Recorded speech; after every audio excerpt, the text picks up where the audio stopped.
আমাৰ আগৰ যেনেকৈ স্বাস্থ্যকেন্দ্ৰ আমাৰ মিছামাৰা মৌজাত হৈ আছে, ঠিক তেনেকৈ আমাৰ আগৰ গতে এই স্বাস্থ্যকেন্দ্ৰ ইয়াত থাকিব লাগে, আঁতৰলৈ যাব নালাগে। আপোনালোকে ইয়াত ভূমি দিছিলে? আমি নিজে নিজে ভূমি দিছোঁ ইয়াত। ভূমি দিছিলে? অঁ, কিন্তু ইতিমধ্যে অৱস্থা একদম দুৰৱস্থা হ'ব। ভৰিত কোঠা মৰাৰ নিচিনা কাম হ'ব ইয়াৰ পৰা যদি উঠি যাবলৈ হয়।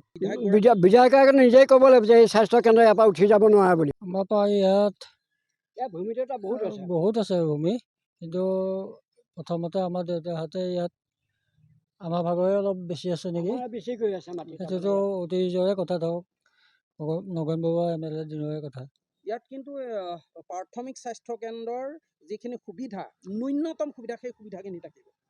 কি ক'ব? হয়, আমাক সকলো সুবিধাই লাগে।